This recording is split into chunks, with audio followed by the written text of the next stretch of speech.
કેમ છો વિદ્યાર્થી મિત્રો? શું તમે વર્ગમૂળ અને ઘનમૂળ ચેપ્ટરની તૈયારી કરી રહ્યા છો? તો એ પહેલા આપણે કોઈ પણ સંખ્યાના વર્ગ અને ઘન તૈયાર કરવા જરૂરી છે.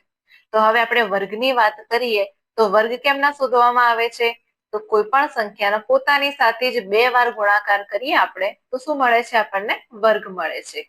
જેમ કે મારે 2 નો વર્ગ શોધવો છે તો હું શું કરીશ? 2 ગુણ્યા 2 એટલે 2 દુ કેટલા થયા? 4. તો 2 નો વર્ગ કેટલો થયો? 4.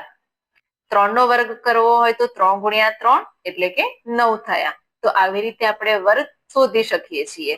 તો વર્ગ આપણે 1 થી 30 તમને આવડવા જોઈએ જ્યારે આપણે વર્ગમૂળ શોધતા હોઈએ છીએ ત્યારે.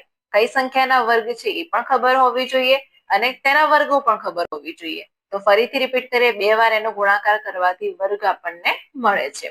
હવે વાત કરીએ ઘનમૂળની અથવા ઘનની. તો ઘન કેવી રીતે શોધવામાં આવે છે? તો કોઈ પણ સંખ્યાનો પોતાની સાથે જ 3 વાર ગુણાકાર કરીએ આપણે તો શું મળે છે? આપણને ઘન મળે છે.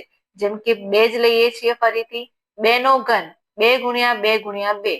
2 દુ 4, 4 દુ 8 એટલે કે 2 નો ઘન કેટલો થયો છે? 8 થયો છે. આપણે રીતે 3 નો ઘન કરવો હોય તો 3 ગુણ્યા 3 ગુણ્યા 3 એટલે 27 થશે. તો વર્ગમૂળ અને ઘનમૂળ જ્યારે ચેપ્ટરની તૈયારી કરો છો તે પહેલા 1 થી 30 સુધીના તમારે ઘન અને વર્ગ તૈયાર કરી દેવાના છે. મેં તમને અહીંયા વર્ગ અને ઘન આપેલા જ છે. તૈયાર કરી લેજો અને પછી ચેપ્ટર તૈયાર કરશો તમે જ્યારે પણ ત્યારે તમને કોઈ પણ કઈ તકલીફ પડશે નહીં. Thank you.